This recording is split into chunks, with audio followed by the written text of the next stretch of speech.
Good morning, good afternoon, good evening, ladies and gentlemen, and welcome to this Digital German FP&A Board. Today we'll be talking about building winning financial planning and analysis FP&A teams. My name is Hans Gobin. I'm ambassador with FP&A Trends, and today I will be your facilitator for this meeting. Just to give you an idea, we are joined by over 300 attendees, FP&A board members from over 35 countries, mostly from Germany. So let me share with you what meetings we had previously in Germany. So guys, you can spend some time and read through this, but more importantly for today, let me share with you the agenda. What have we got in store for you? So today we'll look at FP&A team roles. Then we will look at evolution from traditional controlling, a case study at Takeda, the changing role of IT and FP&A, especially in this new world, building and sustaining synergistic FP&A teams, especially in this context at TE connectivity, so a real case study there. And then we'll look at how can technology help in building winning FP&A teams, and then we'll finalize our presentation with looking at FP&A's beneficial path, a real study from our friends at Robert Half here in terms from a recruiter's perspective. So we will finish off with conclusions and recommendation and the Q&A session. It is now a good time for me to introduce to you our panel of members. So dear panelists, if you'd like to put your webcam on and come on and say hello. To start off with, we have Carlos Castillo, who's head of FP&A of a region in Europe at Takeda. Of course, Carlos has got lots and lots of experience in leading regional planning and analysis. And today, Carlos will give us a view as to what's been happening at Takeda. So moving from traditional controlling. Carlos, great to have you with us today. Thank you, Hans. Pleasure to be here today, and good afternoon, everyone. Very much looking forward. Thank you, Carlos. Second member of the panel is Tanja Schlesinger. She's VP Business Intelligence OneSource at Deutsche Bahn. Of course, Tanja is a regular with us and has done quite a few presentations, really successfully setting up data management and business intelligence tools.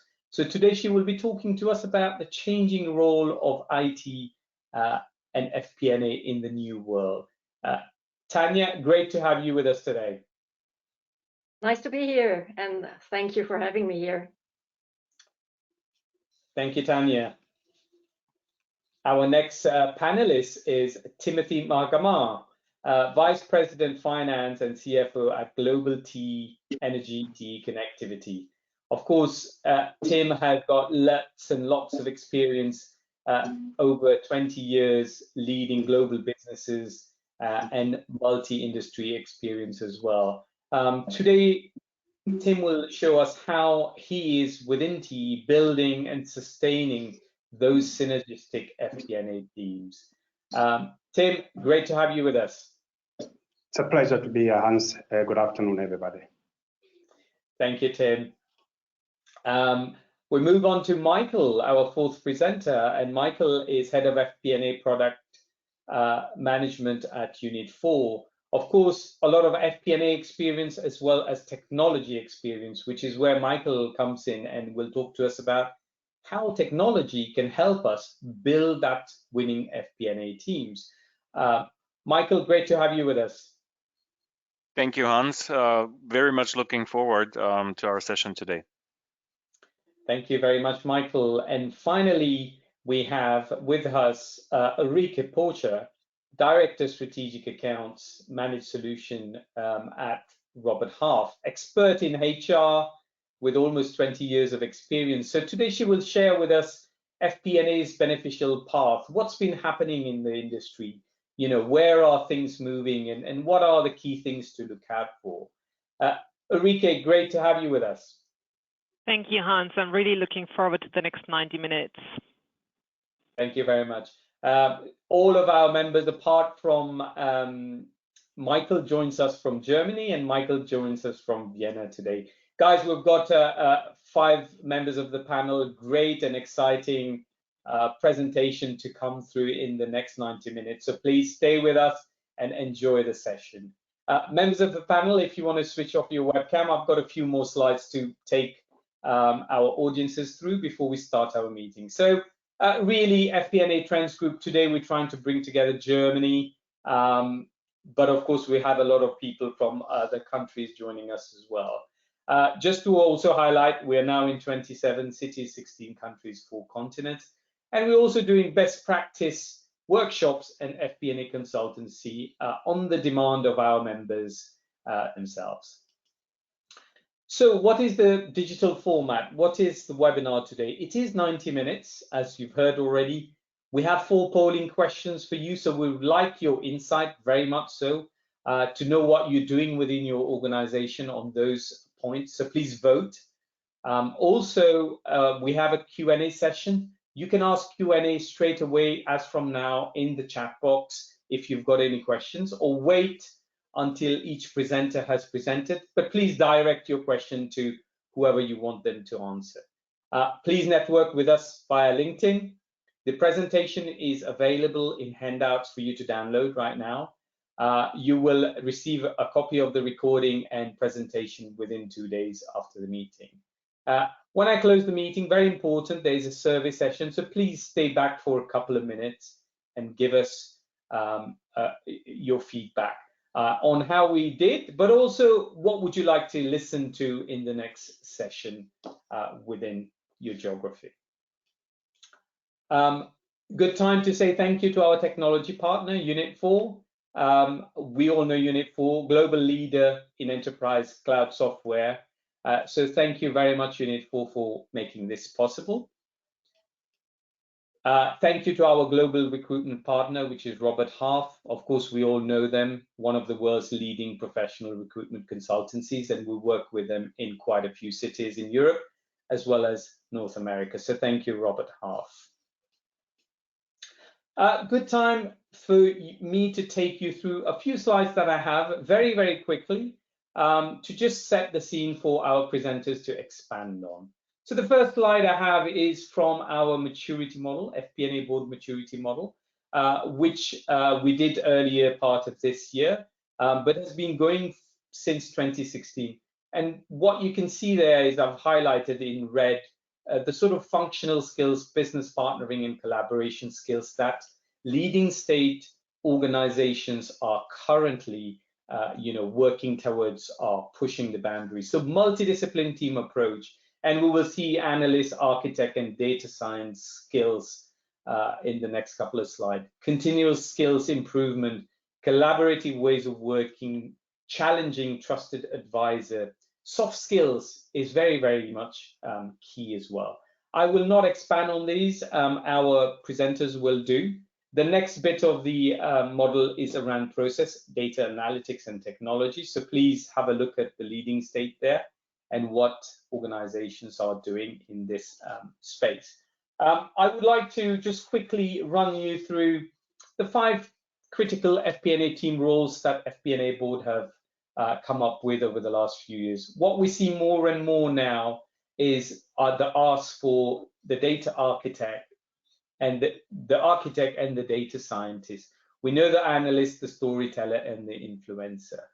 So please watch out for these. And of course, you will hear a little bit more around these from our panelists. Lastly, the I and the T shape. At the top, you see all those 5 skills as the I, so specialists in each one.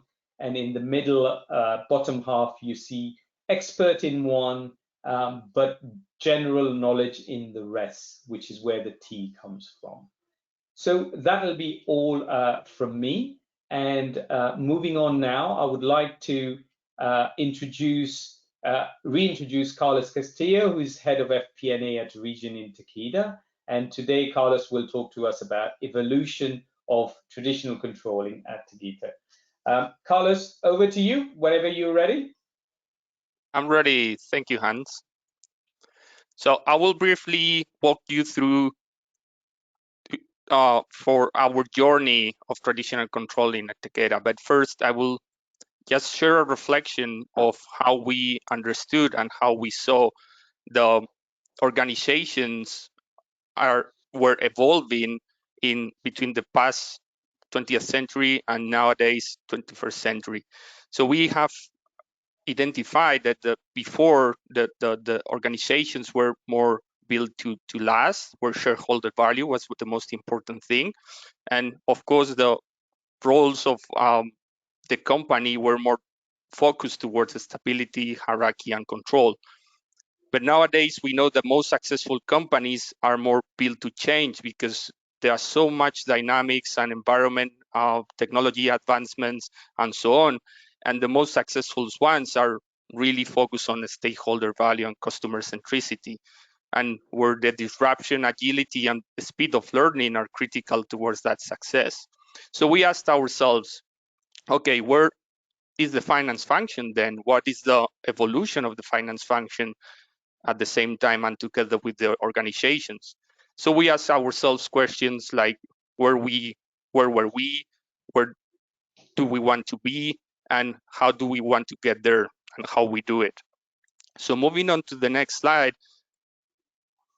what we did is first we wanted to understand where we wanted to be, and then we created this Greek temple, as you see here represented, where we first of all define our vision, but all these Greek temple and house completely built on top of the foundation of the values of the company. And we were living those values, and so we created the fit for purpose of organization in finance, where it's represented here by the pillars, where we have centers of expertise, centers of excellence. We have business solution center for more non-value added activities or repetitive activities, and in the center we have what we call business partnering, which is the evolution of controlling. And on top of those pillars, we have identified ourselves what were the critical enablers to be able to reach to that vision. As represented here, those critical enablers are focused on people, which is our biggest asset. So employee experience, communities, and how we interact within the company, and how we define the core capabilities needed towards that vision were critical in our journey. And moving on to the next one, what we did is, first of all, we wanted to understand where were we. And in order to do that, we identified and defined all the capabilities, the four core capabilities. And also we defined what were the most main important activities for the finance function, and also the different aspects from technical skills, soft skills, hard skills needed to be able to work on those activities together with the core capabilities. As Hans already alluded at the beginning, and this is very much linked to the different types of roles of FP&A, our core capabilities are also linked to those ones. So maybe the different definitions here, but trusted advisor, everyone know. Solution architect is more linked to data scientist, analyst. Catalyst is more linked to influencers, storytelling, and connector is a capability more focused on connecting the dots beyond boundaries of the finance function with overall enterprise mindset that helps the other capabilities as well anyways. So moving to the next slide, what we did is identify all these capabilities and work together in measure them somehow, which is represented in this graph, where we would like to understand where we wanted to be in a specific short-term period, and where we see the future in our vision and in our journey. And finally, moving to the last slide, the final slide is how we get there. What we did is, first of all, we started sharing this finance vision with our partners and with any onboarding in the company. That was very important to show them what is expected from us and what we can do for them and for the different teams and the business. We are recurrently doing pulse checks and questionnaires to understand the voice of the customer, our partners, to understand ourselves via self-assessments, what are the bottlenecks that are not helping us to move forward, and continuously assessing what are the critical capabilities we need to continuously focus in and we need to prioritize towards that vision. So we have been doing several workshops together with the finance leaders where we have initiated incredible initiatives, trainings, working on RPA, robotics process, Power BI, Agile Scrum Masters, project management, lean management, green belts, yellow belts, storytelling negotiation. We have worked together with HR as well on defining what were the critical capabilities and aspects, as I mentioned earlier, on the hiring process. And we are working on capabilities towards elevating best-in-class and solutions with these critical roles of expertise in the company.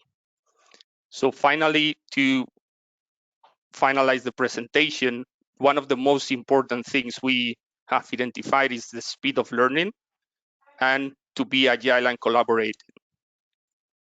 And with this, I hand over back to you, Hans. Thank you. Carlos, thank you very much. Great presentation. I love when you spoke of people working as one team, living the values of the organization, which is a fantastic phrase. And also all the different roles that you've got, slightly different terminology, but absolutely spot on. So thank you very much for that. Let me now ask Tanya and Timothy to join us and give us some comments and some insight into your presentation. If I can start with you, Tanya, please. It's fascinating, Carlos, and I really enjoyed listening to your presentation, because the one thing that you really care about is that one thing FP&A can really do quite well, and that is weighing, measuring, and counting. But you do it for that purpose, to see how far you got along on your roadmap. And what I truly like is that you try to get a mirror from your business partners, and you care about the perception that you produce. Thank you. Thank you, Tanya. Tim, can I ask you for some comments, please?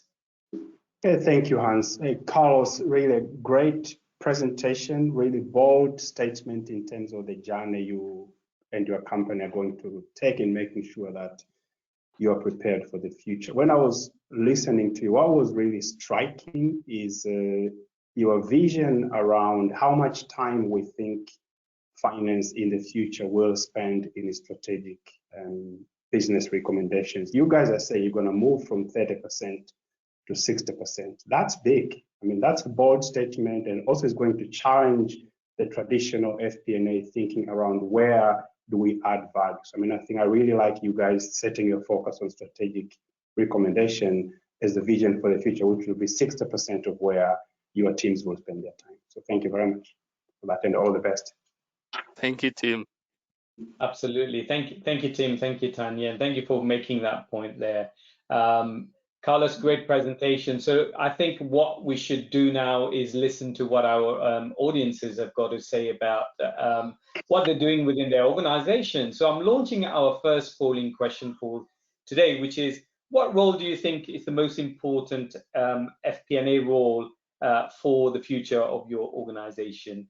Is it the analyst? If you can vote, please. Is it the architect, second, the data scientist, the influencer, or the storyteller? If you can vote, please. So first option, the analyst. Second, the architect. Third, the data scientist. Fourth, the influencer. And fifth, the storyteller. We've got quite a few people voting. If you can vote, I'll give it another 5 seconds or so. The analyst first, the architect second, the data scientist third, the influencer, and then finally the storyteller. I am now going to close my voting. Thank you very much for voting and sharing it with the panelists. So 12% have said the analyst, 13 the architect, 13 the data scientist, 38 the influencer, and 25 the storyteller. If I may quickly ask my fellow panelists, Carlos and Tanya, to join us and just give us some quick comments on what we're seeing here. Carlos, your comment will be, please. Yeah, I'm surprised. This is very much similar to our first measurements as we did in Takeda as well. What the perception of our customers and shareholders, the stakeholders, is very much similar. But one reflection is that I think hybrid models are needed. So to have a specific separation between the different roles within the company maybe won't work. As you said at the beginning, Hans, these different shapes, T shape and S shape, are something to think about. Absolutely. Thank you very much. And Tanya, your comments? To me, the most surprising is that our traditional role as analyst is the least important here, according to the poll. So this is not at all what I've expected. The vote of almost 40% on the influencer is exactly that what I was expecting. But truly to say the analyst lagging as a laggard behind, that is sort of hurting me. No, absolutely. It's good to point out. I think what we see here is, of course, the softer skills being much more prevalent at the end of the day. And maybe there's an assumption that, you know, technology and software is helping us with the analyst, the architect, and the data scientist sort of work. That's why. So let me hide this. Thank you very much for your comment, and thank you very much for voting as well. And let's move on to the next session. Before we do that, can I just remind our panelists, our audience, to please send your questions, all your questions, and direct them to one presenter. We will try and attempt to answer them all. Some today on the call. If not, it'll be via email. So moving on, our next session is the role of IT. And to deliver that, we've got Tanya Scherschlinger, who is VP Business Intelligence OneSource at Deutsche Bahn. Tanya, very welcome. If you can take it away, please, whenever you're ready. Sure do, and thank you for handing over to me. Brief note before I get started on our organization. Today we're providing services for the mass transportation by trains and buses in Germany. And we're lucky that although we had a monopolistic situation quite a couple of years ago, that we still have 2/3 of market share. But as with most of our companies providing services in the transportation business, we suffered quite a bit from the pandemic situation.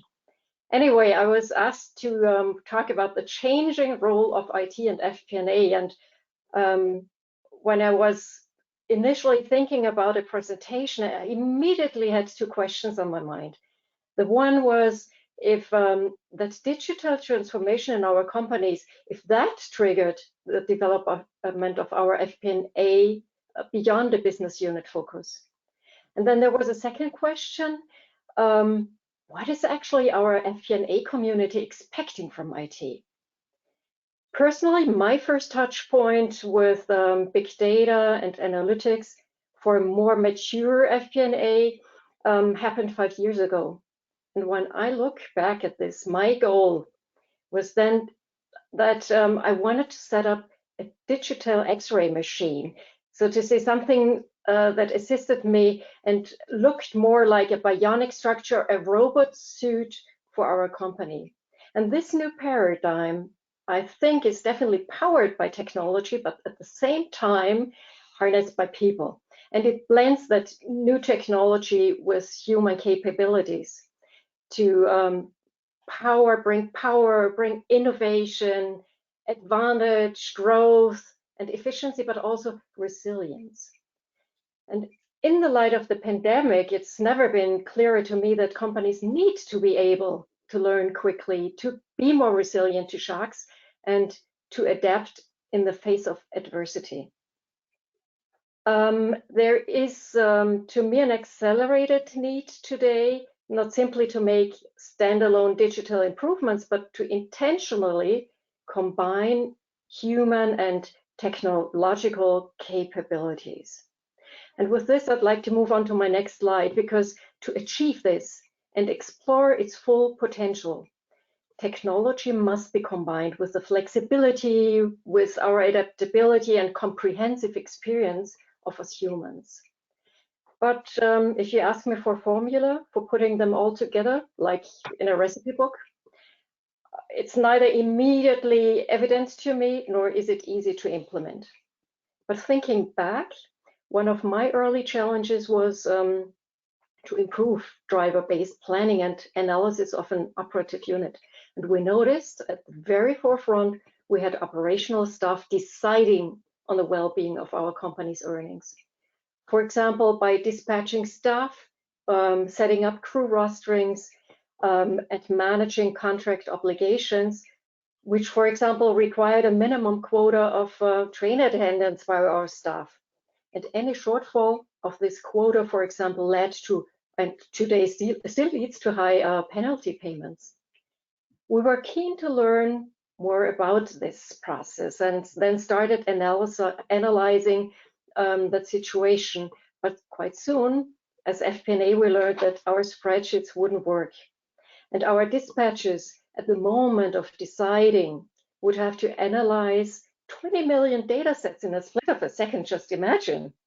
So the recap of our situation, when I think back, it leads me to stress the point that data specialists need to be on board when you link your FP&A routines for deeper insights with the operational cause, and when you run your analysis, and when you want to detect movements of your true value drivers.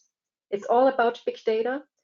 So we started hiring such specialists, and I'd recommend that you do that too. But don't expect to hire just IT staff and they immediately start working. Oh no. In a few cases, this might work when your IT programmer has large abilities, like to easily connect with people, or has high communication, interpersonal skills, commercial awareness, plus leadership and organizational strength. That usually describes the role of the FP&A. But any skill of that before said, when that's missing and you need a new role, that's probably your business analyst on your team. Of course, we usually say as FP&A staff, well, we are a true business analyst. But are we the ones who are able to describe the needs, the requirements, up to the point of ready to code? Nah, I wouldn't say so. Well, needless to say that any initiative of tackling that sea of data, the profiles that you need, or anything from data engineering for the onboarding of data, for example, up to big data scientists, and they will be crucial for your success. On my next slide, I'd like to highlight that along your journey with your enriched team, you will quite soon learn about that importance of reliable, safe, and secure data. And why do I especially stress on this? Well, today it's accepted wisdom that data and analytics provide essential and a very essential tool in your competitive differentiation. And leading companies still want to improve cost performance and increase revenues, but they have adopted advanced analytical methods and really high performance data handling capabilities. Because only with this you will be at your competitive edge. Many of us have started small with early wins, but the question is, how are we going ahead for scaling those wins? And with this, it comes soon to the point that you need a full set of high quality data. The buzzword for this is called data governance. And for achieving your success in today's race, your company will be the one who needs the best quality in data and capabilities, and then it can win. So data governance helps you to ensure that top-notch data quality. But why is data quality important at all? Well, if you prefer to make a decision on accurate, complete, consistent, and accessible data, well, then you definitely have to take very good care not only of the technology, but also of your organizational elements, because that is where data quality happens. And good data matters, not at least for compliance or operational excellence. It's unlocking the value of your data to make sure that your operative processes get monitored with respect to your quality of data. Especially when you derive data out of applications which still receive their input from, I usually say that biomechanical interface, the people tackling information, then you need to achieve trustable data by taking a very close look at the overall process reliability. Now I've come to my very last slide. You probably all noticed that we've come to a point where the human mind gains of importance, not only by measuring the key quality indicators. People participating in that process, they might not immediately understand their new role as data manager. And they might not buy the benefit of their new responsibility. So I guess it's quite superfluous to give you a deep dive on this, but it definitely needs a proper change management here. Nevertheless, I'd like to share my experience on our journey with you, and I remember that the buy-in of very skeptical colleagues happened by making them part of our success story. In our data community meetups, for example, we asked them to share their experience with others who were less advanced on their journey. And in addition, we also had to open up a new intranet channel where we launched news feeds, sharing quotes, making people along the process more visible, and attaching a face to that stride. So you already can follow probably that communication as vivid as possible became our key to reach the hearts and minds. But sure, we're still in the middle of our strenuous process, far from reaching the end. But today, there is a data management team no longer part of the FP&A, but we separated it out to the Chief Digital Officer's organization. But we made sure that linking the two together with a third party, the operative units, makes us successful. So I can only give you a very good promise that the sooner you get started and embrace your organization, you'll probably get very, very soon rewarded for all your efforts. Thank you for sharing your time with me. Tanya, thank you very much. Great presentation. Love the quotes: digital X-ray machine, bionic structure, powered by tech, but harnessed by people. And you definitely shared your success story and how people can move forward within their journey, but take some learnings from you. So thank you very much for that. Let us invite Carlos and Michael to join us and give us some additional comments, please. So Carlos, if I may start with yourself. Yes, of course. Thank you, Tanya, first of all, for your inspiring thoughts and presentation. Very, very, very nice. One of the things that I thought that resonates very, very much with our journey as well, I mentioned before, is FP&A needs to be on the lead on the digital champions, and we need to collaborate and work together, whatever the best partnership is, with IT, of course, and how agile we could be and how quick and continuously learn as FP&A digital champions on working together. Because that word of translators, it was one of the key words, I think, on how we collaborate together. Thank you, Carlos. Thank you very much, Carlos. Michael, your comment, please. Tanya, thanks a lot for your excellent presentation. There were so many points that I agree with. I just noted down 3 that I want to stress. Couldn't agree more with the statement that spreadsheets can no longer handle the requirements of FP&A departments. Fully agree.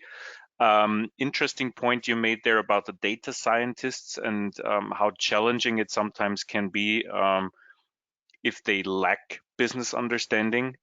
This makes the communication between business analysts and data scientists inefficient, let's put it like this. And of course, especially for the application of artificial intelligence, high data quality is an absolute must to get meaningful results. So fully agree and big thumbs up. Couldn't agree more, Michael. Thank you. Thank you, Michael. Thank you, Carlos. And Tanya, thank you for a great presentation. Let us now move on to our second polling question of the day.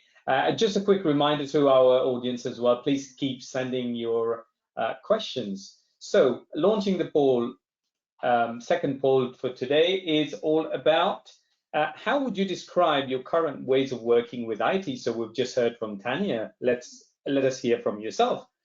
We work in silos without much collaboration with IT. Some collaboration on high-level projects only. We collaborate in most projects. And what we also find is IT is part of finance, and we work hand in hand on all projects. If you can vote, please, we would really like to hear your view on this one.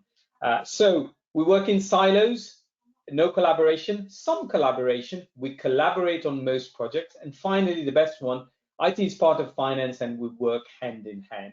I'll give it another 5 seconds, please, if you can vote. That would be great. So I'm now going to close the polling question and share it with you. So 9% have said we work in silos. So there's still some element of silo working. 38% we collaborate on high-level projects only. 35% we collaborate on most projects. Very good to see 18% IT is part of finance and we're working hand in hand with all the projects involved. If I can ask Tanya and Tim to join us and give us some quick comments on this, please. So Tanya, over to you. Sure I do. That's quite interesting what we find out here. Usually companies start with a strategic approach, hand in hand with a digital strategy. And those high-level projects are defined out of that strategic point of view. So some collaboration only on those projects brings me to the point to maybe ask you to review your strategy, because at least those very, very important projects should become something that goes very strong hand in hand of FP&A and the IT.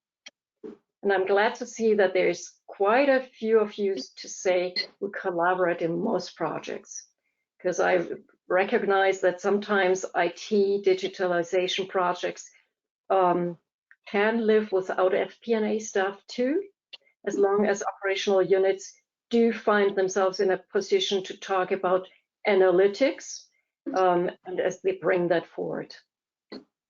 Thank you very much, Tanya. And if I may ask Tim for his comment, quick comment, please, Tim. Yeah, great outcome, Hans, Tim. But 35 or 38% directionally, overwhelming majority believe that there is a collaboration between IT and finance or FP&A. That's great to hear. My view is IT is an integral part of what we do. So we need to leverage the strength that IT is bringing to the finance function or FP&A, and also what we bring to the table. But at the end of the day, what is always important is to have a clarity on we are solving a business problem. What are we trying to achieve here, and what role IT and finance can play in making sure that we address a business problem that is going to get our companies to the next stage. Absolutely, Tim. I think those are great key points you've made as well. It's what are we trying to achieve? But you know, above 50% there is working hand in hand, so which is fantastic. So let us now hide this and move on to our next piece, is on building teams. and that will be from Timothy, Vice President Finance and CFO at TE Connectivity. So Tim, over to you. Thank you very much, Hans. Can you hear me well? Yep. Excellent. And I am with TE Connectivity. TE Connectivity is a global industrial technology leader, and we are creating a safer, sustainable, productive, and connected future. You will find most of our connectivity solutions product as well as sensing products in almost all the industries that touch our lives. Let's go to the next slide. Thank you. What we see here is what TE describes as a set or strategic execution and talent model. Post-pandemic, I believe all finance leaders across organizations, we need to think about how can we build and sustain synergies across our FP&A teams, and what competencies do we need, and which ones will be relevant for the future. So within our company, TE Connectivity, we use this framework, which we call SDT framework, in making sure that, one, we have clear standards, competencies, and expectations for our leaders.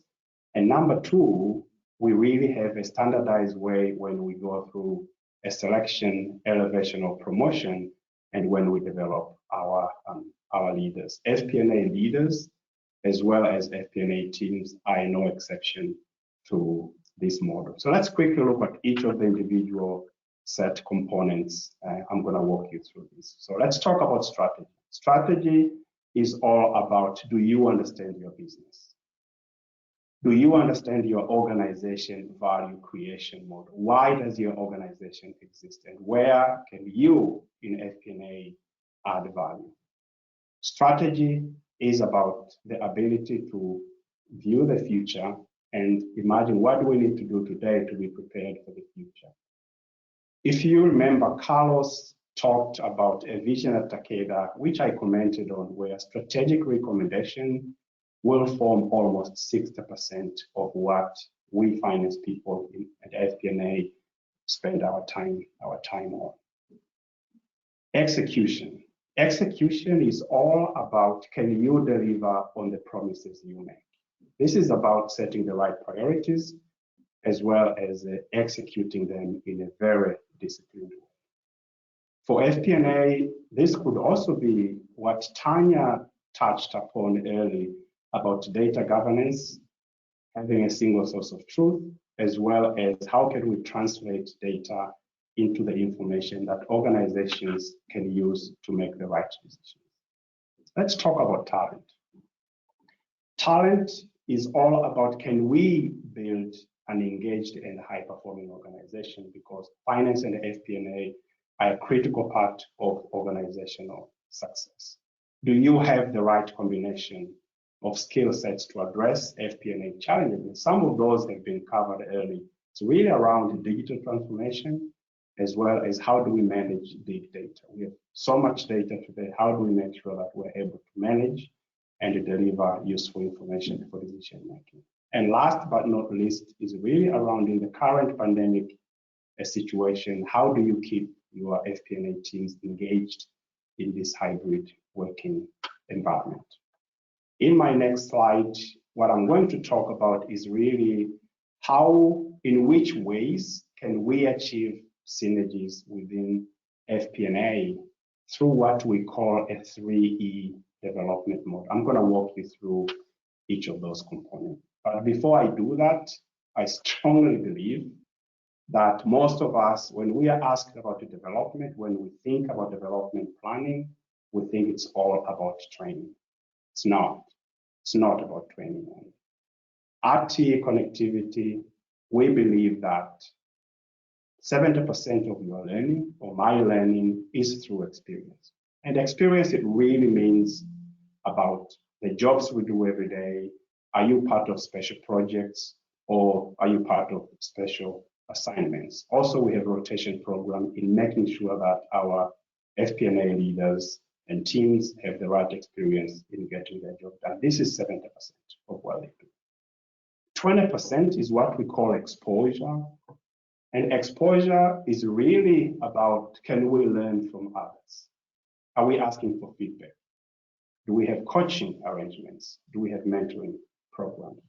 And last but not least, probably most of you will be surprised, is really only 10% is learning through trainings. I mean, one of those could be the program which we have today from FP&A Board. That's a mixture of we're learning, we're getting exposed, we're learning from other organizations and organizational experience and journeys in making sure that we can become better and in serving our organization.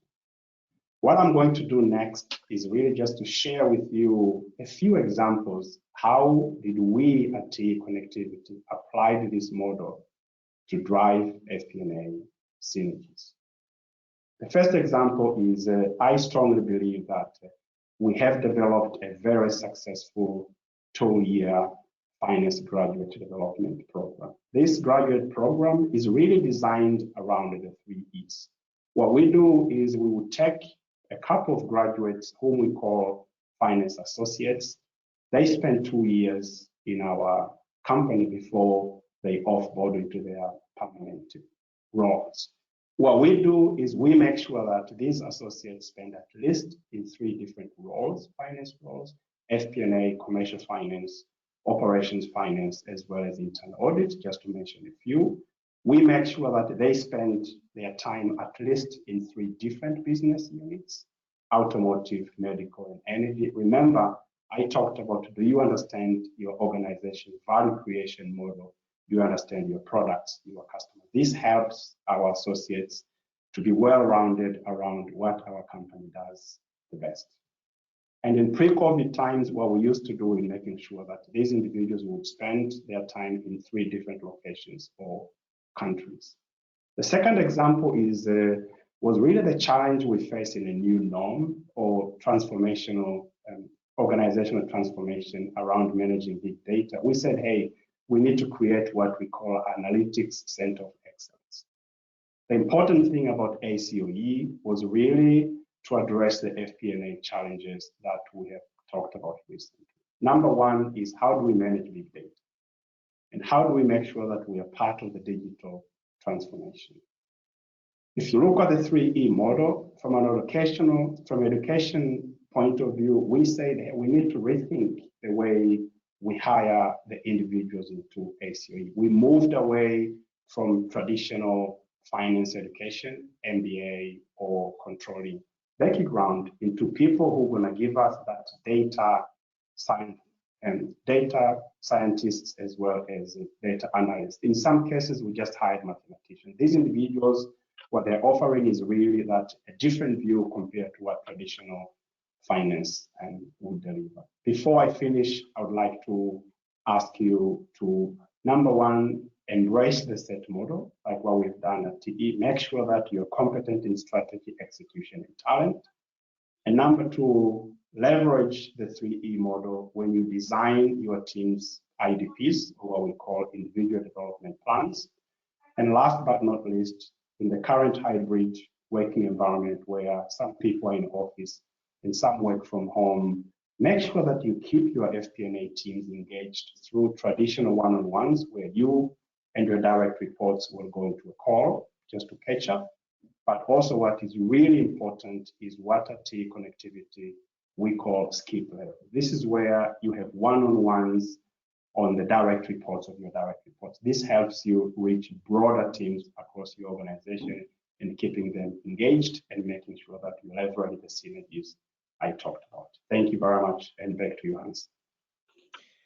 Tim, thank you very much. Great presentation. I really like the, of course, the SET model and the 3. And what's really good to see is that 70% is experience-based, which is where you guys are putting so much energy. So thank you for sharing that. Can I ask Tanya and Ulrike to come and join us and give us some really quick comments, please? So Tanya, if I can start with yourself. Really quick comment, sure.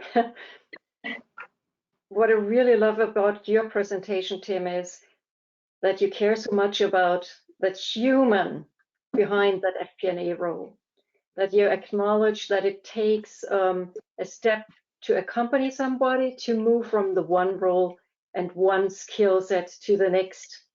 And taking that valuable time will be most rewarding, I can promise you. Thank you for that. Thank you very much. Ulrike, your comment, please.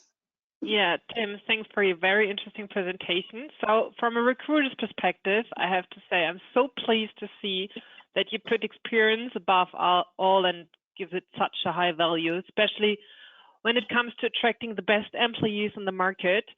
And a combination of experience, exposure, and education is just the perfect basis for having the best resources on board on the long term.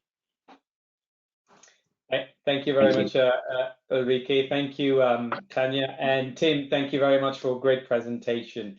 Let us now move on and listen to what our audiences have got to say on our third polling question, which is around barriers. Let me launch that right now. So if you can vote, please. What is the biggest barrier to team synergy in your organization? Is it a lack of alignment of goals, so we don't know our goals? Is it different mindsets? Is it internal competitiveness? Is it knowledge deficits? Or is it poor listening and communication skills? If you can vote, please. Lack of alignment of goals, different mindset, internal competitiveness, knowledge deficit, so we don't know our business, poor listening and communication skills. If you can vote very quickly, please. I will now give you another 5 seconds, and then I'm going to close the vote, and I'm going to quickly share it. So 33% a lack of alignment and goals, 23% different mindsets, 8% around internal competitiveness, 16% knowledge deficit, 16% poor listening skills. Tim, if I can get some very quick comments from you on this, please. Very interesting result, Hans.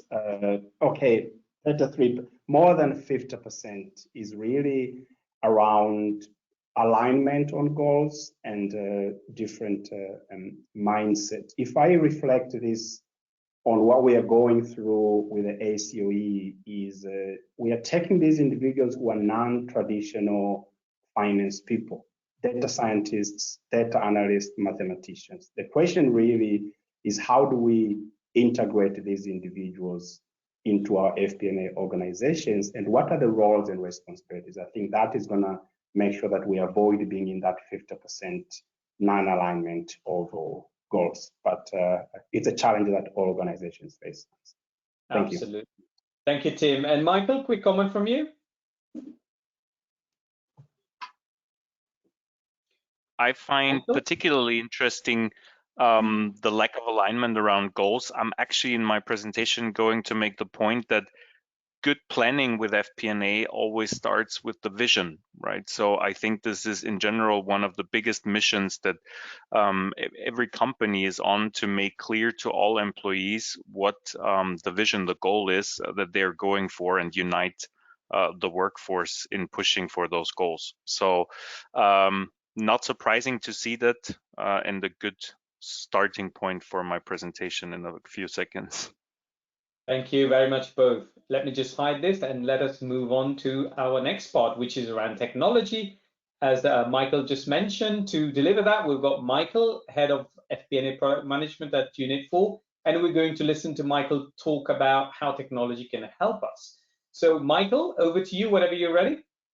Yep. Ready to go, webcam on. Yep. Here we go.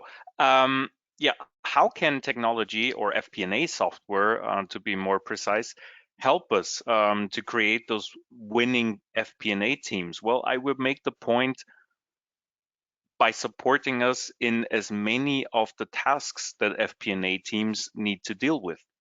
I just made a list of topics that came to mind.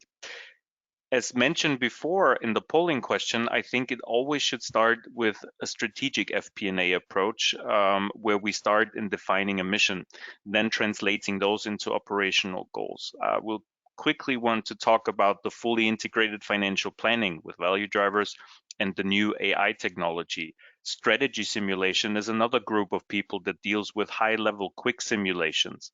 Status control is probably something that is again more with the finance or FP&A team. Rolling forecasts are a challenge at the moment because there's so many people involved. And ultimately, we're going for all of this to have good financial reporting at the end. So those are some of the FP&A tasks where software can help us. I would make the point that none of those topics is really all that new. Many of them have been around us or with us for a very long time. But over the last months in the crisis, we've seen that the frequency and the complexity with which FP&A deals need to deal with those topics has increased dramatically. So if we get started with the strategic aspect, it's basically the first starting point where FP&A software should be with us. So we define the vision, the mission, the goals in our system. And then as a next step, we actually need to describe our goals in terms of KPIs. Why? Well, we want to measure them. And ultimately, for all planning and forecasting, this should be always the reference point for breaking down those numbers. Why? Well, because we want to achieve the vision. On the next example, I show an example of how the visualization can then look, because we constantly want to keep track of how we progress to our set goals with the actuals. Last point to be made, and actually have seen this quite often on the next slide in Germany, where some of the visions are questioned at the moment, or enriched, let's put it like this, with the United Nations sustainability goals, where organizations really ask themselves the question, how will those sustainability goals influence our company's vision? If we proceed to the next point, it's about the fully integrated financial planning. What do I mean by fully integrated? Well, it consists, of course, of the three core parts in darker gray here about the profit and loss statement, balance sheet, and cash flow. Those need to be fully interlinked, but we also need to link those in our FP&A tool with all the subplans that you see in the top area of this visualization. And those subplans go from the sales planning, cost object planning, and investment planning as some examples. Of course, we will have now many users of the organization collaborating in the tool here. Maybe a side note still on this one, if we go back once, I mentioned it on the introduction slide, some of those subplans will be replaced or again enriched with artificial intelligence. That's what we see already. So usually you have your value driver, your business driver logic here set up, how those are interlinked. But we see in parallel, especially in the sales revenue planning area, that in parallel artificial intelligence has already entered the scene here. The next hot topic at the moment, again, with a lot of people interacting with an FP&A system, is the rolling forecasting, or as I like to call it, the constant forecasting. It should be, in my opinion, like if you feel the pulse of the organization. Ideally, my recommendation would be that the forecasting should be open at all times in the FP&A tool, so that whenever users have new insights about the future, they can go in the system and enrich the system, the data that you have in the system. With that many users in such an FP&A system, we of course need a tight status control, because there's so much interaction going on that we always need to know where are we in the process, whom do we still need to catch as an FP&A department of our many users of the system. A topic that has been very, very important over the last months is the high-level simulation. Again, maybe a different group of users working all together here as a team in the FP&A solution, which is the high-level simulation. So this means you quickly enter into the system, not with great detail, but you want to test effects on your P&L, on your loan planning, or on your investments where you increase or decrease the investments. So if we proceed, this should then ultimately, in this fully integrated system, always lead to immediate reporting. What's the effect in my P&L? And last but not least, as I've mentioned before, it should not only be the P&L, but also the cash flow statement that's automatically updated. The next topic that we need to work with, or that brings teams together, is then the standardized reporting. So now we have our plan, our forecast in the system, and now it's key that we start the collaboration from a commenting perspective. So we have those good reports, and users from all different areas of the business now analyze the data, look at the reports, and start commenting. Where are we overperforming? Where do we have issues? And ideally also, what should be the actions that we should take? And they put them in the system as comments. This brings us already to our last story, and let me maybe quickly paint a vision here. Imagine that the reporting in your FP&A system is fully digital. You would have for executives an access to the system where they have their high-level summary, like you see here.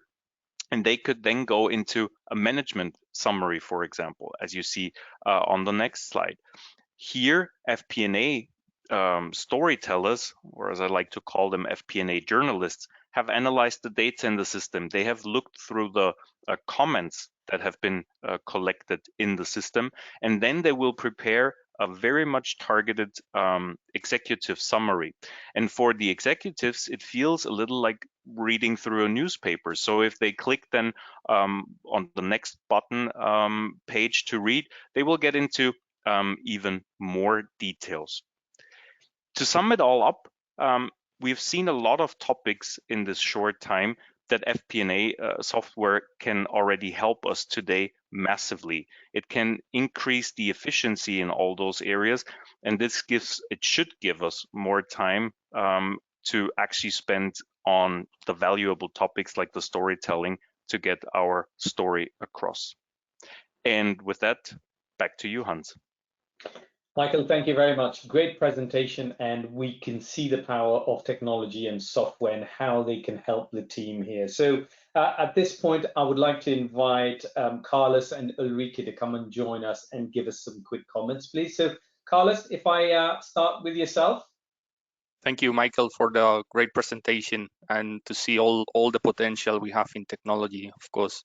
I think one of the reflections through the presentation, I think, is to be able to work on these outstanding technology, it's paramount to have these agile collaborations between teams, between the different type of roles and skill sets and expertise.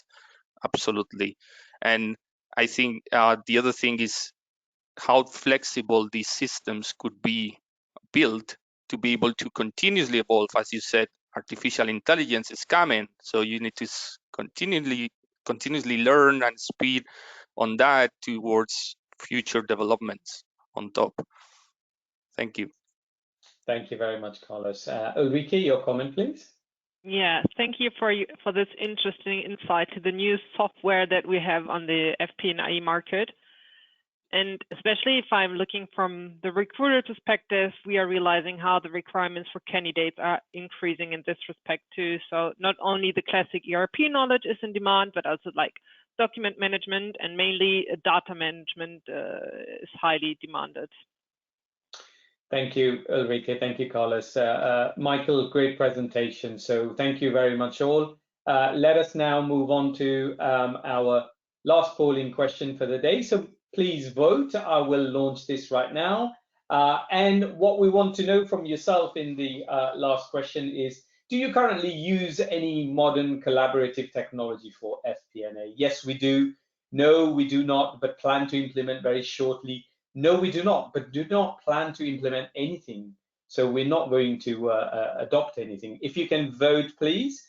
Thank you very much. We will shortly be closing the polling question. Another 5 seconds or so. Yes, we do. B, no, we do not, but plan to implement something. And C, no, we do not, and we do not plan to implement anything. So if I can now close it and share it with our members. 27 say yes, we do. 44% say no, we do not, but do plan to implement something. And 29% say we do not and do not plan to implement anything. Michael, if I can come to you and Ulrike for some quick comments, please. Michael, quick comment from yourself. Well, I had to swallow a little bit when I saw the results. There's a lot of work to do, because that means 73% are not profiting yet from what's possible out there. So there's a lot of work still to do. Thank you. Ulrike? Yes, so if I look at the numbers, I'm surprised, because I thought that yes, we do, and no, we don't, but we plan to implement would be like almost 100%, because this is the impression we get when we work with our clients, but obviously there's some work to do still. Absolutely. Thank you very much for your comments. Let us now hide this, and we will move on to our next session. Before we do, I'd just like to remind people that our exciting, most anticipated Q&A session is coming very shortly. Please keep sending your questions and direct them to who you want the question to be answered by. We will attempt to answer most of it today. If not, we will answer them by email anyway. So without further ado, let me introduce you to our last presenter of the day. It is Ulrike Porsche, Director at Robert Half, and today she will talk to us about the beneficial path and her experience as to how things are moving in this space. Ulrike, over to you. Yeah, thank you, Hans. So Robert Half, I guess you probably all know us. We are one of the world leading recruitment parties, and yeah, in the next minute, I would like to give you a brief overview of the first results of our global FP&A survey. And I will start with some trends our FP&A clients and CFOs recognize for 2022. So look into the future. And most of them are seeing a high correlation between external targets and internal driven implementations. And if we take a look at this slide, and those of you who participated in our webinar last October will notice that the trends towards digitalization continues, and that the dovetailing of FP&A and IT increases. And as you can therefore see in the slide, the two most important topics are managing big data and digital transformation. So information we heard here today before. So not very surprisingly, due to the global circumstances we have all been facing for the last 18 months, cost cutting is also rated very high. So if we take a look at the next slide then, I'm not going to analyze every single bar, but it can be said that the most important topic in Germany for 2022 is thinking outside the box. And this becomes particularly clear with the high rating of business analysis. And not surprisingly, also the importance of mergers and acquisition, especially if you put geopolitical trends next to it. In summary, we can say the demands on FP&A staff have increased in the last 2 years, and topics such as business analysis and risk management have been added to the classic job profile. So based on these external challenges indicated by the CFOs we interviewed, the next important action is to look inwards to be prepared as an organization to face future challenges. So if we take a look on the central questions on the next slide, the central questions are: what makes teams successful in the future, and how do the last 18 to 20 months in particular affect future? So if we take a closer look, there is a big change in working environment. So we have flexible working and employee participation. Those are the most important buzzwords going around at the moment. So how do companies, for example, involve their employees in decision-making processes? And beyond that, however, it's also about infrastructure. So what will the offices of the future look like? What kind of IT infrastructure do you need to guarantee all relevant data are at the right place at the right time? And especially with the future planning of the new normal, it is so important to be prepared for situations in which the working environments have to adapt to external influences. I mean, we have understood that no stability from external factors are guaranteed. So pandemics, decreasing economies, or environmental catastrophes can become a danger for the new normal if the new normal does not hit highest flexibility. So, but not only are we facing new challenges, but some developments bring undeniable benefits too. So, as mentioned before, we have increased requirements FP&A employees need to meet, and there's a very elementary advantage in recruiting new employees. So, recruitment has become more digital and more flexible. So, first, a hybrid working environment expands the circle of qualified candidates, and second, a digital recruiting shortens the process. This is especially interesting when you consider that 54% of all candidates cancel recruiting processes because they just take too long. So embracing new technologies in the long term brings a decisive competitive advantage. So if we are now coming to our last slide, and we are looking at the soft facts of the future, one central topic has moved into focus. It's mental health. And we're not going into detail today, but I've brought you like the 6 most effective tools that can be implemented quickly and easily to strengthen mental health of your employees. So first, sensitize your managers. Second, do regular pulse checks with your employees. Third, organize events to increase mental health. Fourth, stay connected with your colleagues. Fifth, plan weekly team stand-up meeting. And last but not least, provide employees professional help if they need it. Thank you very much for your attention. Thank you very much, Ulrike. Great presentation. For me, a couple of things really stood out, and I've got thinking outside the box on your survey, which was a key thing that came out for me. Of course, we are all working in hybrid states, so all the relevant traits that you brought out as well. And finally, our last slide here, very, very important, post-COVID, mental health in home office, of course, the hybrid model. So thank you very much for that. Can I ask Michael and Tim to join me and give us some quick comments, please? Tim, if I may ask yourself to start.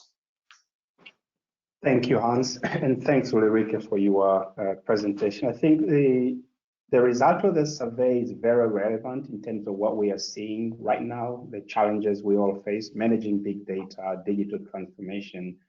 And Hans, you took a thunder away from me in terms of thinking outside the box. This is what Ulrike said. I mean, how can we build that business acumen for us to be able to think beyond our traditional roles? Thank you very much. Thank you, Tim. Michael? Thanks a lot, Ulrike, for the presentation. I noted down 2 points that were particularly interesting. The findings about that financial modeling is important for the German market. I thought that this was not surprising because from my experience, the German market is very mature in that area. So there's usually a lot of requirement in that area and a lot of sophisticated solutions that you see here. And the second point I noted down was the new normal with the 24/7 availability of cloud solutions. So when people want to choose where to work from, cloud solutions, I think, are a key solution for the new normal that we need to live with and embrace. Yeah. Definitely. Thank you, Michael. Thank you, Tim. Great comments. So thank you very much. Great presentation. We'll now move on to our key takeaway session. So guys, if you can all switch on your webcam and come and join me. Just a quick reminder to our attendees, please carry on sending your questions. We will answer a few of them in the next session, which is coming just after this, a well anticipated Q&A session. And the ones that we can't answer, we will definitely answer directly to yourself via email. So good point to do some key conclusions now. So if I may start with Carlos, very quick one key conclusion from yourself, Carlos. Thank you, Hans. I think one of the conclusions is if you measure yourselves and you know where you are and where you want to be, it could help your organization to evolve together, finance together with your company. Absolutely. Thank you, Carlos. Tanya? I'd like to conclude that the key element of bringing in the IT in your FP&A team is linking the different roles. But I'd like to stress that there is one new role that is at the very forefront in your operative units, that is the one who takes care of your trustable data. The data managers there, they should not be neglected, because to me they are the tipping point to your digital success. Thank you. Tim, your conclusion, please? Yeah, my key takeaway is the world is changing. We can't do anything about that. The real question to all of us is, how can we build FP&A skills of the future while leveraging technology? I mean, I think that's really what we need to address. Thank you. Thank you, Tim. Michael? Make use of the FP&A software that's out there. It can make the life of all the users a lot easier, and it will free the time that you can focus on the valuable work like storytelling. Fantastic. And finally, to complete the sequence, Ulrike? Yeah, so FP&E employees in the future have to adapt to a lot of changes, so always keep mental health in mind. Fantastic. Thank you very much for your conclusion. So we have seen today, beginning with how Takeda transformed their model, to what Tanya has done within her organization, working together with IT. And of course, Tim's point of view as to, the 3 E's and the set model in terms of looking after your team, making sure they work hard and synergistically. And Michael, of course, the software element, which will bring great achievement and great time-saving devices for our team. And finally, what's happening in the market there with Ulrike, but also looking at that hybrid model and the mental sort of state. So thank you very much all. Now the very anticipated Q&A session will start. Please keep sending your questions. We will answer them via email if we can't answer today. So carry on if you've got more questions. So let us start by the first question to Carlos. Carlos, and the question is, how do you decipher and decide between which tasks to assign to COE and which ones to the business partner in your pillar model? So we have worked on a huge matrix of interaction model of tasks and responsibilities. So this is, it's quite long to go through that, but it's put on a paper, basically one by one, all the tasks and everything that could be standardized, that where we or you can decide as a company to put in centers of expertise where that the specific knowledge can be widely be useful for any company and any legal entity within your organization. Thank you, Carlos. And of course, people in the center of excellence skill set is very different to business partnering skill set as well. So again, skills match to work, which is exactly what you mentioned. So yeah. Thank you for that. Brilliant. Next question is to Tanya. Tanya, this is an interesting question. How do you ensure the digital transformation in FP&A is inclusive and puts the team at the same level? That is truly interesting. Puts the team at the same level would mean that everybody on board has the same understanding of the role. Actually, to me, it's more a question of understanding, of a very sound understanding of your value creation model, so that any new role that you bring in can join in on what it counts for in your company and your organization. But I would stress the point that without any change management, without any accompanying of your staff, you probably will not get towards a true digital transformation, because everybody starts out from a separate starting point. and addressing that different view, the different opinion about what needs to be reached. Without that, you won't be able to go ahead. Yeah, no, absolutely. And I think culture as well has got a key thing to play with. Culture, communication, making sure the message is coming from the top so that everybody understands and cascades exactly what is happening through the organization, which you've done very well within Deutsche Bahn anyway. So thank you very much for that, Tanya. Third question goes to Tim. And Tim, your question is, if I can find it very quickly, on what basis did you arrive at the 70-20-10 rule? I think coaching is very important as it lays the foundation for experience to build ahead on. But how did you kind of navigate your way as to 70, 20, and 10%? That's a very good. I don't have statistics behind those numbers. I think we need to look here directionally in terms of when we look at our developmental journey.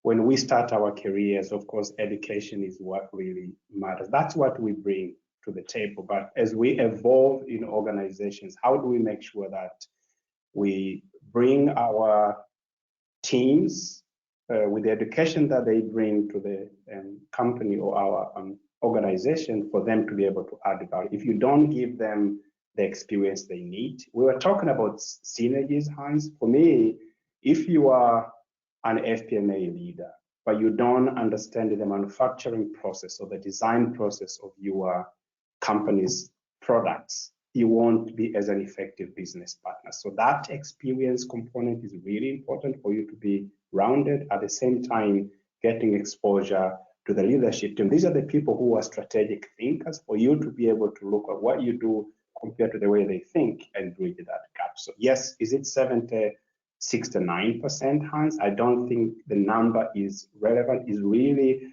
around the directionally, where do we need to be spending a lot of time when we design those development plans.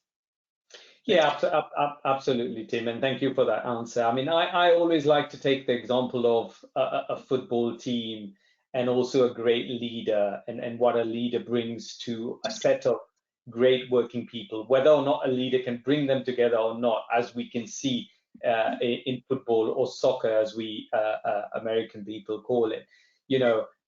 How often does the head change, but the team doesn't change, and a different head brings so much synergy together of great working people. That's another quick example I like to throw in. So thank you for that. And our next question is for Michael. Michael, interesting question. How do you recommend a 2-3 person finance team person with obviously limited financial and human resources to get rid of Excel, but much more importantly, to bring on one of these softwares you've talked about? So limited resources, but how can we do that? I mean, what are the next steps? I think you just need to get started, and that's honestly also the tip for bigger organizations, because there's always obstacles and reasons why not to start. I think from an efficiency perspective, this might be even quicker than for bigger organizations, because if you have only a few people, you have a lot of knowledge in the hands of a few, so they will have great expertise. All they need to learn, in inverted commas, is then the new software. So I think there's always pros and cons to this, and I think a small team can even have the advantage that you don't need to collect all the expertise from different people, but you have it very concentrated in the few. Absolutely, and sometimes the smaller the company is, the easier it is to put these processes to work through, and cheaper on the other side of the scale as well. You don't have that many systems to integrate, etc. And bringing on a new system is much more acceptable. So thank you very much for that, Michael. And our final question, of course, is to Ulrike. Ulrike, you described all the different skill sets that the German market are looking for. but how do you feel your the organizations you talk to on a daily basis, what sort of skill set do they actually want? We've looked at the 5 critical FP&A roles. Is there something really interesting that the guys are asking for all the time? I need this, I need this. So what they especially want is that their candidates can deal with complexity, and that they can reduce complexity and then communicate the information to their stakeholders. So this is for every role, whatever you're an FP&A architect or if you're a business analyst, it's really about handle complexity and make complexity understandable for your stakeholders. So a lot of analytical as well as influencing and being able to tell that story in a way is what I'm hearing. Yeah, no, absolutely. And we've heard from quite a few people today as to how important those softer skills are, even within the technical skills that are required. So thank you very much for that. Members of the panel, thank you very much for all of your insight and answering the question. Please stay on the camera. Ladies and gentlemen, please carry on sending your questions. We've only got time for this many questions today, but we will answer all of your questions via email.